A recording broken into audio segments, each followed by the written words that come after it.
Imagine being stuck in the same routine for years, feeling invisible, when suddenly the most intimidating woman you've ever met asks you to trust her with 3 days of your life.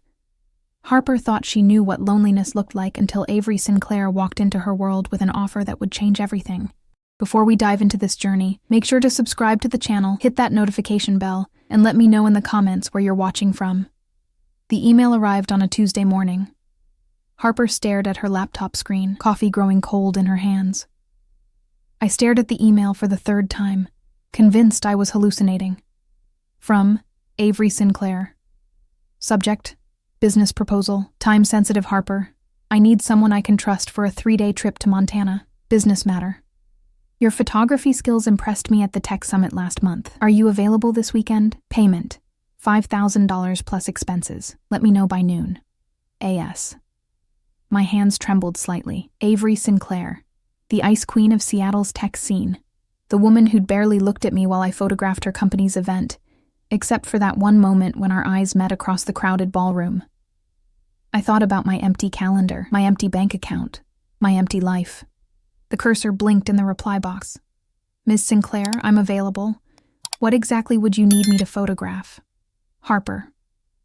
Her response came within minutes. Not just photography. I need someone reliable. Someone who won't ask too many questions. Can you meet me at Pike Place Market in an hour? Corner of Pine and First. I closed my laptop and grabbed my camera bag. What the hell was I getting myself into? An hour later, I spotted her immediately. Avery stood by the flower vendors, looking completely out of place in her tailored black coat and designer boots. She was checking her phone, that familiar crease between her eyebrows. Harper. She looked up as I approached. You came. You said you needed someone reliable. I adjusted my camera strap nervously, though I'm still not sure what for. She studied my face for a long moment. Walk with me. We moved through the market crowd in silence. Avery bought coffee from a vendor, her movements precise and controlled. Everything about her screamed money and power, but there was something else, something fragile underneath. My family owns a ranch in Montana, she said finally. Near Glacier National Park. There's a situation I need to handle. What kind of situation? The kind that requires witnesses. Her jaw tightened. And someone who won't judge me for what they might see. I stopped walking. Avery, what exactly are you asking me to do? She turned to face me fully. For the first time since I'd known her, Avery Sinclair looked uncertain. I'm asking you to trust me, she said quietly. For 3 days. Can you do that? The smart thing would have been to say no. To walk away from whatever complicated mess she was dragging me into. But something in her voice, something vulnerable and desperate, made me nod. Okay. I heard myself say. I trust you. Relief flickered across her features. We leave tomorrow morning, pack for cold weather, and she hesitated. Pack like you might want to stay longer than 3 days. What does that mean? But she was already walking away, leaving me standing there with more questions than answers. That night, I packed my bag 3 times. Each time I pulled out different clothes, different lenses, different versions of who I might need to be in Montana. My phone buzzed at midnight. Thank you for saying yes. I know this is strange. I'll explain everything on the road. I stared at the message until my eyes burned. Tomorrow I was driving into the unknown with a woman who barely knew my last name. A woman who looked at me like I might be the answer to a question she'd never learned how to ask. I fell asleep clutching my phone, wondering if I'd just made the best or worst decision of my life. Avery picked me up at 7 a.m. sharp in a black Range Rover that probably cost more than my annual rent. Coffee? She handed me a travel mug as I climbed into the passenger seat. Thanks. I inhaled the rich aroma. This is really good. Ethiopian single origin. There's a place in Capitol Hill that imports it directly. She pulled away from the curb with practiced efficiency. We have about 6 hours of driving ahead of us. 6 hours. In a car. With Avery Sinclair. I snuck glances at her as we navigated through Seattle traffic. She wore dark jeans and a cream sweater that probably cost more than my camera equipment. Her hair was pulled back in a low ponytail, and without her usual power suits, she looked younger, more human. So, I said as we merged onto I-90 East. Are you going to tell me what this is really about? Her knuckles whitened on the steering wheel. My mother wants to sell the ranch, and you don't want her to? It's complicated. She adjusted the rearview mirror unnecessarily. My father left it to both of us when he died 5 years ago. She's been trying to get rid of it ever since. I waited for more, but she fell silent. The landscape outside shifted from urban sprawl to rolling hills dotted with evergreens. Why me? I asked finally. You could have hired any photographer, or brought a friend. Avery's laugh was bitter. I don't have friends, Harper. I have business associates and people who want something from me. And which one am I? She glanced at me, something unreadable in her expression. I'm hoping you're neither. We stopped for gas in Spokane. While Avery filled the tank, I wandered into the convenience store for snacks. When I came back out, she was leaning against the car, phone pressed to her ear. No, Mother, I won't change my mind, she was saying, her voice tight with frustration. I'll be there tonight, and we'll discuss it then. She hung up and saw me watching. Everything okay? I asked. Define okay. She took the bag of chips I offered. My mother thinks I'm being sentimental and foolish. She might be right. About the ranch. About everything. Avery opened the driver's door. We should keep moving. The silence stretched between us as we crossed into Montana. The landscape grew more dramatic with each mile. Vast plains giving way to distant mountains that looked like they'd been painted against the sky. It's beautiful, I murmured, watching the scenery blur past. Wait until you see the ranch. For the first time all day, Avery's voice held warmth. My father used to say it was the closest thing to heaven he'd ever found. You miss him. Every day. She cleared her throat. He would have liked you. How can you possibly know that? Because you see things. She gestured toward my camera bag. Really see them. He was like that too. I studied her profile. Is that why you chose me? Because I see things? Avery was quiet for so long, I thought she wouldn't answer. I chose you, she said finally, because when you photographed that event last month, you were the only person in that room who looked at me like I was human instead of a bank account with legs. My breath caught. Avery, don't. She shook her head. Don't say anything kind right now. I might fall apart, and we still have 2 hours of driving left. So I didn't say anything. But I reached over and turned up the radio, letting music fill the space between us. As the sun began to set, painting the sky in shades of orange and pink, I caught Avery wiping her eyes when she thought I wasn't looking. Whatever we were driving toward, it was going to break her heart. And somehow, I was supposed to help her survive it. The Sinclair ranch appeared as we crested a hill, just as the last light was fading from the sky. Jesus, I breathed. It was massive.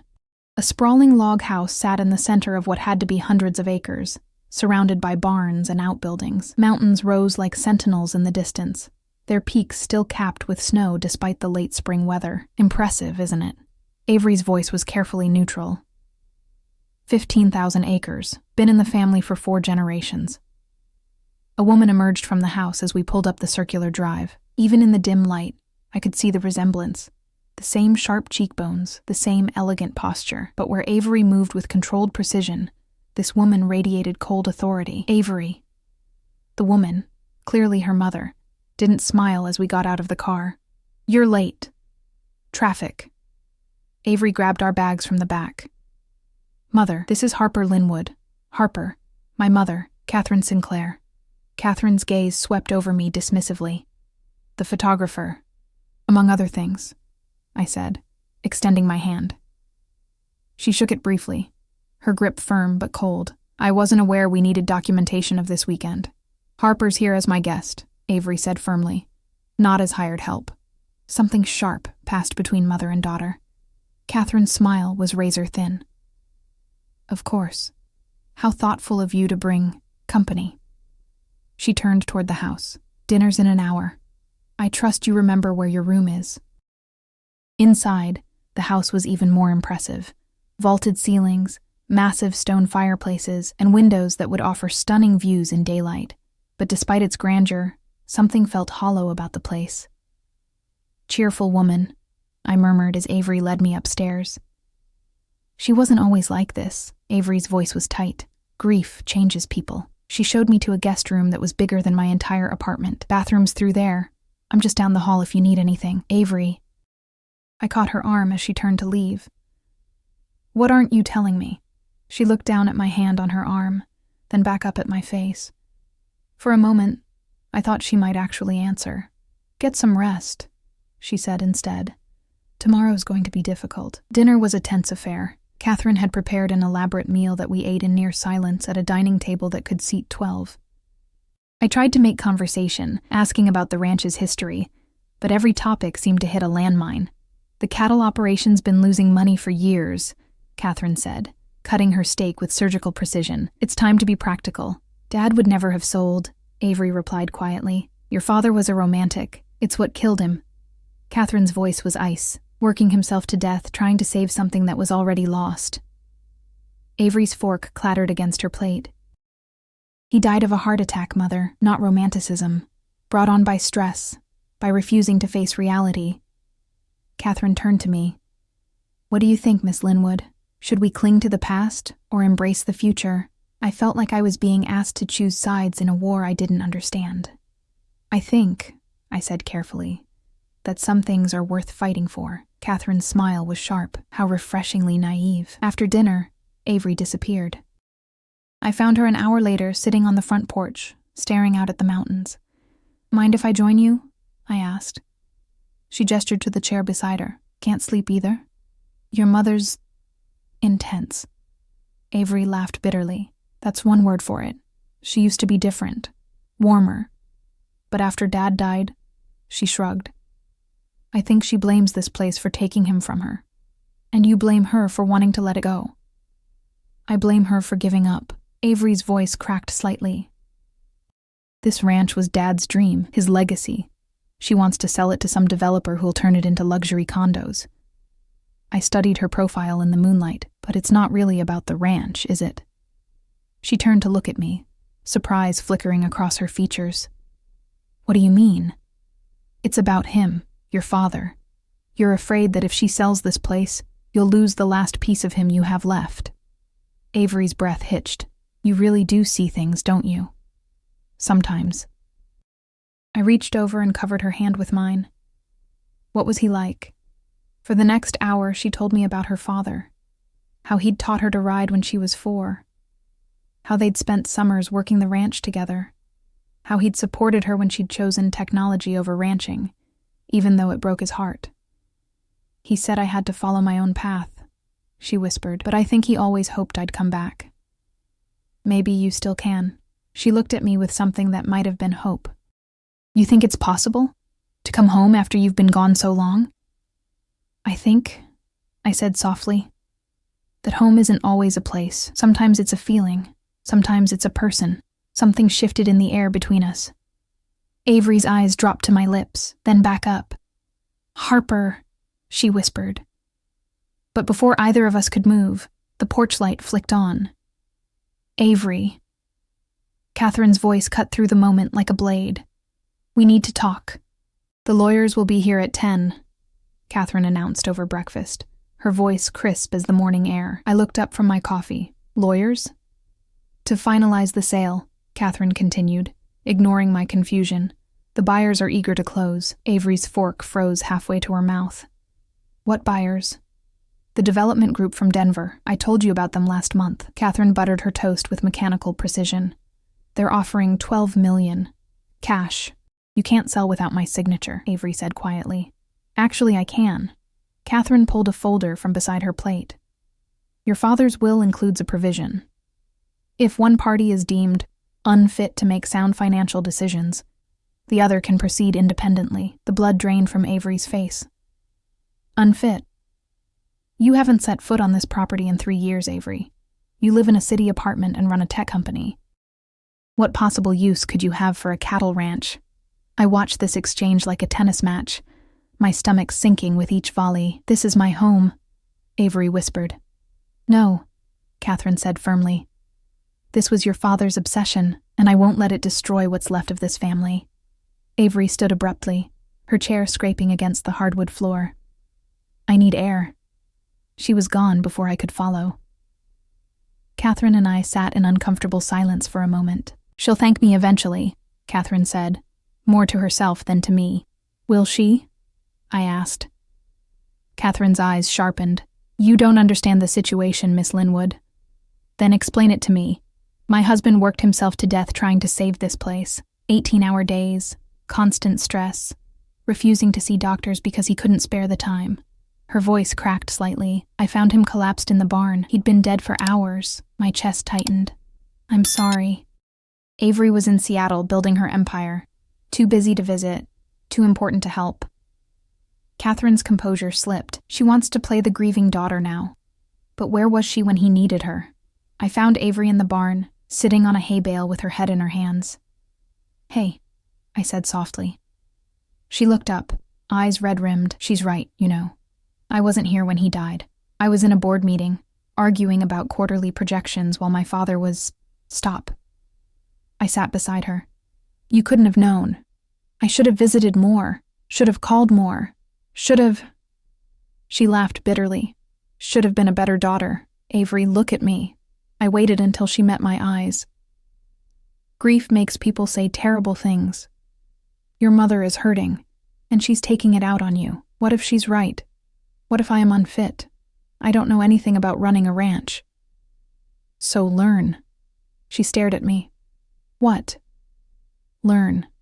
Stay. Fight for this place if it means that much to you. I can't just abandon my company. Why not? You're the CEO. Delegate, work remotely. Figure it out.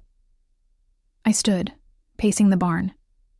You brought me here for a reason, Avery. What was it? She was quiet for a long moment. I brought you here because... She took a shaky breath. Because I've been alone for so long. And when I'm with you, I don't feel alone anymore. My heart stopped. Avery, I know it's crazy. We barely know each other, but there's something about you, Harper. Something that makes me feel like maybe I could be brave enough to try. Try what? She stood, moving closer. Try to be happy. Try to build something real instead of just making money. Try to... She reached up, her fingers brushing my cheek. Try to let someone in. The barn door slammed open. The lawyers are here, Catherine announced coldly. Avery, they need your signature on the disclosure forms. Avery dropped her hand. The moment shattered. I'm not signing anything, she said. Catherine's face hardened. Then you're forcing me to use the incompetency clause. Try it. Avery's voice was steel. I'll fight you in court. With what? You haven't been involved in ranch operations for years. You have no practical experience, no agricultural background, no... She has me. Both women turned to stare at me. What? Catherine's voice was sharp. My heart was pounding, but I kept talking. She has me. I'm a photographer, but I also grew up on my grandfather's farm in Oregon. I know cattle. I know land management. I know what it takes to run an operation like this. It was mostly true. My grandfather had owned 40 acres and a dozen head of cattle, nothing like this massive operation. But Avery was looking at me like I'd just offered to move mountains. You'd stay? She whispered. If you want me to. Catherine laughed harshly. This is ridiculous. You can't run a ranch on sentiment and good intentions. Watch us, Avery said. But I could see the doubt creeping into her eyes. The fear that maybe her mother was right. The lawyers were waiting in the living room, briefcases open, documents spread across the coffee table like weapons. Miss Sinclair, the lead attorney said as we entered, if you could just sign here. Avery looked at the papers, then at her mother, then at me. I need a moment, she said, and walked out of the room. I found Avery by the creek that ran behind the house, throwing rocks into the water with violent precision. The lawyers left, I said, settling beside her on the bank. Good. Another rock sailed through the air. Let them bill my mother for a wasted trip. Avery, don't. She turned to face me, and I was shocked by the defeat in her eyes. Don't tell me it's going to be okay. Don't tell me to fight. I'm tired of fighting. What happened in there? She laughed bitterly. Reality. My mother presented them with financial records going back 5 years. The ranch is hemorrhaging money, Harper. Dad took out loans against the property to keep it running. Loans that are coming due. My stomach dropped. How much? $2.7 million. She picked up another rock, turning it over in her hands. Even if I could convince a judge that I'm competent to run this place, I can't magic up $3 million. Your company is worth a lot on paper, but most of my assets are tied up in stock options and real estate. I could liquidate some of it, but it would take months. The bank wants payment in 60 days. I stared at the water rushing past us. So your mother's right, you have to sell. Looks that way. Avery's voice was hollow. $12 million from the developers, minus what we owe the bank, leaves enough for my mother to buy a nice condo in Florida and for me to, I don't know. Go back to Seattle and pretend this weekend never happened. Is that what you want? What I want doesn't matter. She stood abruptly. It never has. That's not true. Isn't it? She whirled to face me. I wanted my father to be proud of me, so I built a company. I wanted my mother to love me, so I stayed away when she made it clear I wasn't welcome. I wanted to come home, but I was too proud to admit I'd made a mistake. And what do you want now? I want to turn back time. I want to call my father more often. I want to visit for Christmas instead of sending expensive gifts. I want to tell him I love this place as much as he did before it's too late. Tears were streaming down her face. I want to not be alone anymore. I stood, reaching for her. But she stepped back. Don't, she whispered. Don't make this harder than it already is. Avery, please, you should go back to Seattle tomorrow. I'll pay you for the full 3 days, plus a bonus for putting up with my family drama. I'm not leaving. There's nothing left to stay for. She wiped her eyes roughly. The ranch is gone. This was all just a fantasy. What about us? The question hung in the air between us like a challenge. There is no us, she said finally. There's a lonely woman who hired a photographer for a weekend and got confused about what that meant. Her words hit me like a physical blow. You don't mean that, don't I? She was retreating behind the Ice Queen mask I'd seen her wear in Seattle. I'm sorry if I gave you the wrong impression, Harper. This was business. Nothing more. I watched her walk back toward the house, her shoulders rigid with false composure. That night, I lay in the guest room staring at the ceiling. Through the walls, I could hear muffled voices. Avery and her mother, arguing in harsh whispers. I caught fragments. Throwing your life away. Never what he wanted. Just like your father. Around midnight, the house fell silent. I must have dozed, because I woke to the sound of a car engine starting. I stumbled to the window and saw taillights disappearing down the drive. Avery was gone. I found Catherine in the kitchen at dawn, calmly making coffee as if her daughter hadn't just fled in the middle of the night. Where did she go? I demanded. Back to Seattle, I assume. Catherine didn't look up from the coffee maker. Where she belongs. You drove her away. I saved her from making a terrible mistake. Catherine's voice was matter-of-fact. This ranch would have destroyed her just like it destroyed her father. She loved this place. Love isn't enough. Catherine finally looked at me, and I saw something broken in her eyes. Love doesn't pay bills or prevent heart attacks or bring back the dead. I learned that the hard way. So you're just going to sell it. The papers are already signed. The developers take possession next month. She poured coffee into 2 mugs, offering one to me. You're welcome to stay for breakfast, but I'd recommend leaving soon. The weather's supposed to turn. I stared at the coffee, my mind racing. What if there was another way? There isn't. But what if there was? What if someone could come up with the money to pay off the loans? Catherine's laugh was sharp. Unless you're secretly a millionaire, Miss Linwood. I don't see how that's possible. I wasn't a millionaire, but I knew someone who was. Someone who was probably sitting in her Seattle apartment right now, convinced she'd lost everything that mattered. Someone who needed to know that some things were worth fighting for, even when the odds seemed impossible. I set down the coffee mug and headed for my car. The drive back to Seattle took 5 hours. 5 hours of mountain highways and endless plains. 5 hours of rehearsing what I'd say when I found her. If I found her. Avery's apartment building was one of those sleek glass towers that screamed money and isolation. The doorman tried to stop me, but I'd learned a few things about determination from watching Avery herself. "I'm expected," I lied smoothly, walking past him toward the elevators. Her apartment was on the 32nd floor. I stood outside her door for a full minute, gathering courage before knocking. No answer. I knocked again, harder. "Avery, I know you're in there." Silence. "I'm not leaving," I called through the door. "I'll stand out here all night if I have to." Finally, the door opened. Avery stood there in wrinkled clothes, her hair a mess, looking like she hadn't slept. "What are you doing here?" she asked. "Stopping you from making the biggest mistake of your life, Harper." "No." I pushed past her into the apartment. "You don't get to run away and then shut me out. We're having this conversation." Her apartment was stunning, floor-to-ceiling windows overlooking Elliott Bay, minimalist furniture that probably cost more than my car, but it felt cold, empty. "There's nothing to discuss," she said, closing the door. "It's over. The ranch is sold, my mother gets what she wants, and I go back to my life." "What life?" I gestured around the sterile space.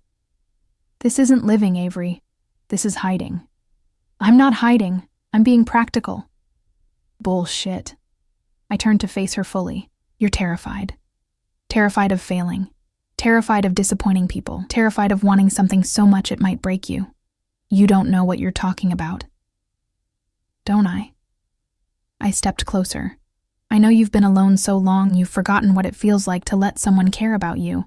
I know you built this perfect, controlled life because it's safer than risking your heart. And I know you're in love with that ranch, and maybe with me, but you're too scared to fight for either." Her composure cracked. "Even if that were true, it doesn't matter.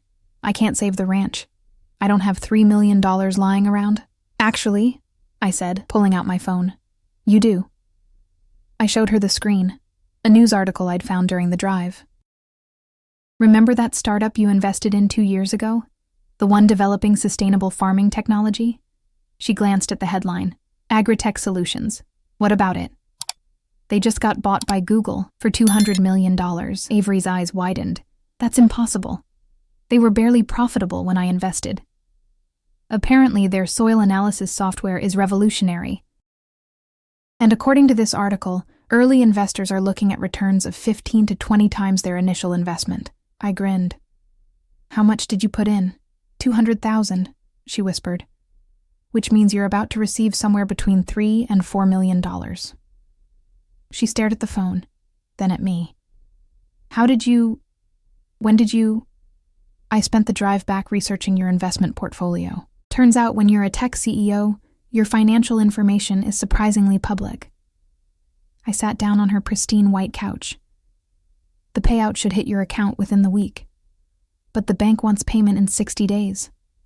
So you call them, explain the situation, ask for an extension. Banks love guaranteed money even if it's a few weeks late." Avery sank into the chair across from me, looking stunned. "This could actually work. It will work, if you want it to. But I still don't know how to run a ranch." "So learn. Hire a foreman. Take classes. Figure it out as you go." I leaned forward. "Avery, you built a multi-million-dollar company from nothing. You think you can't handle some cows and hay?"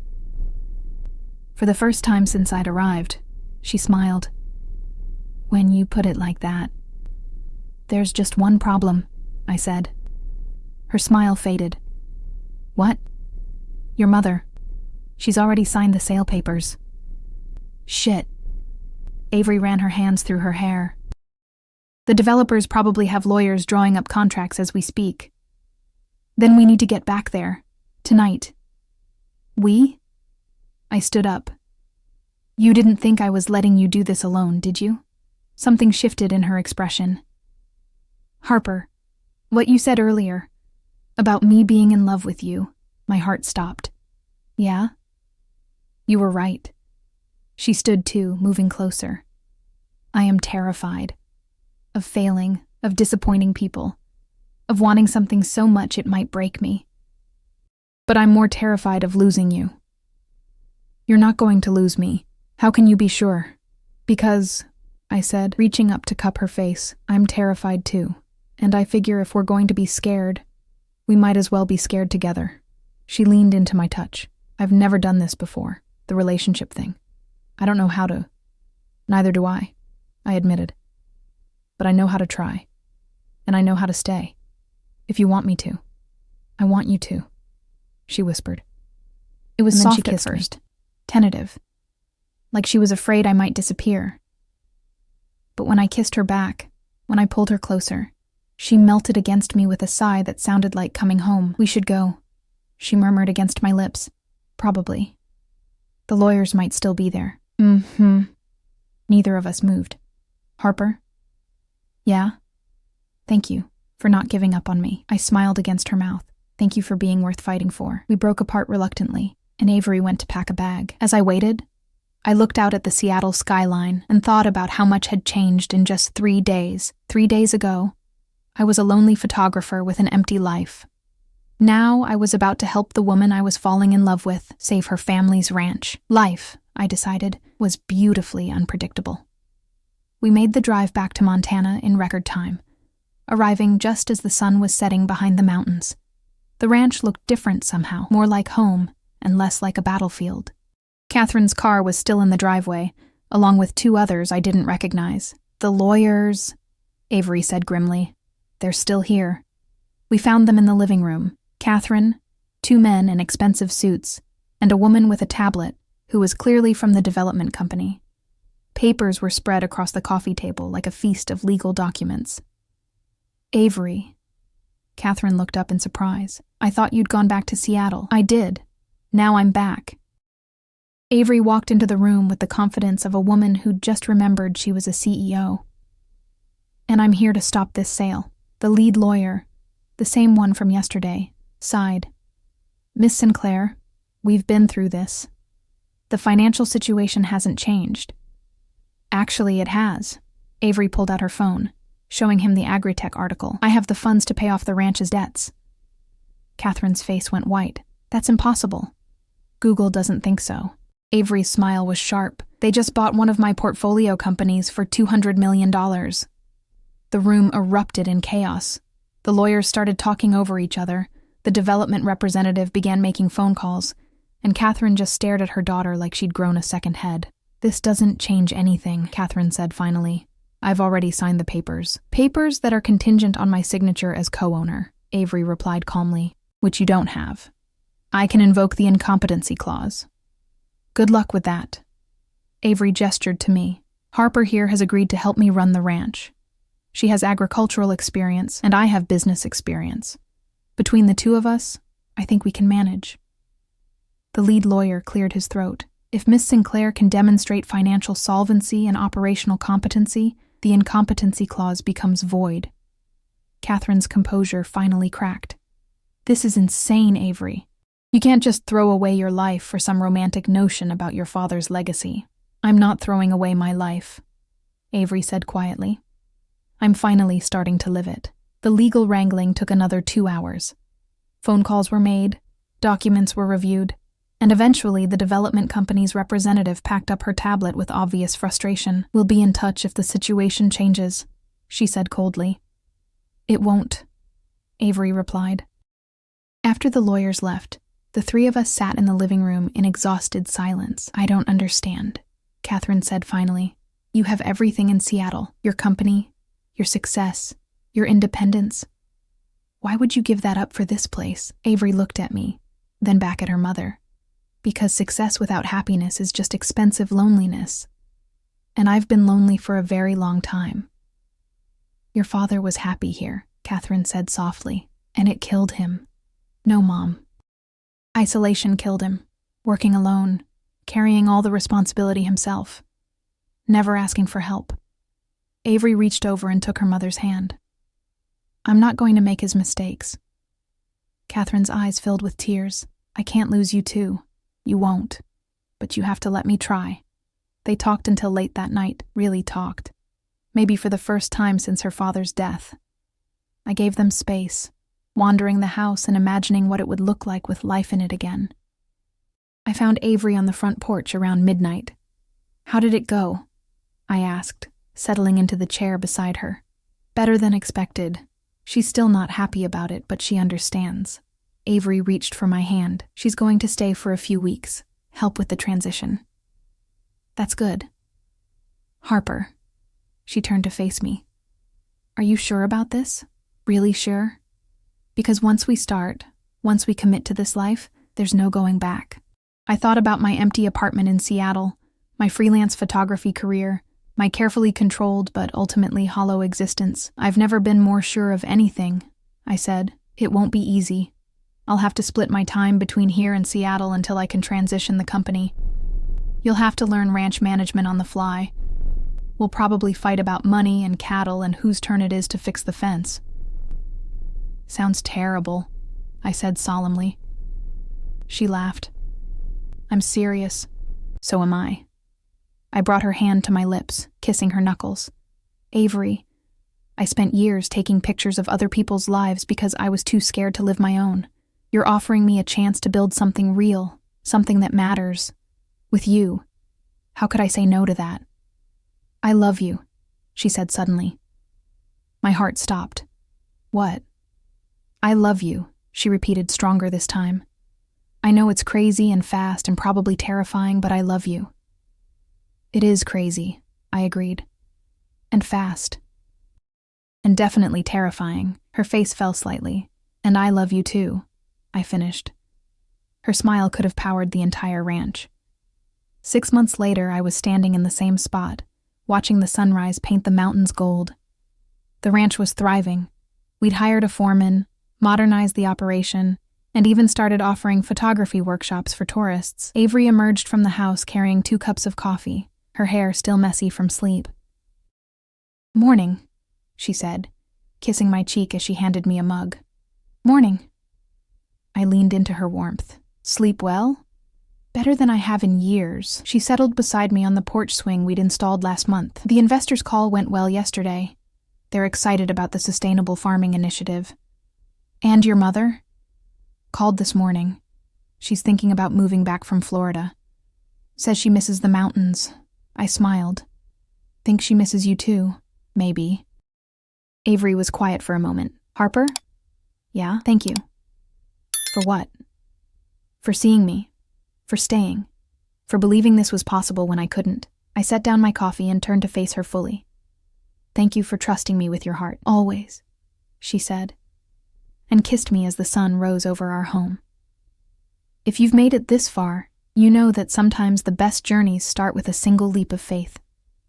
Sometimes trust is the beginning of everything, including love. Drop a comment below and tell me, what leap of faith changed your life? And don't forget to subscribe for more stories that prove love always finds a way.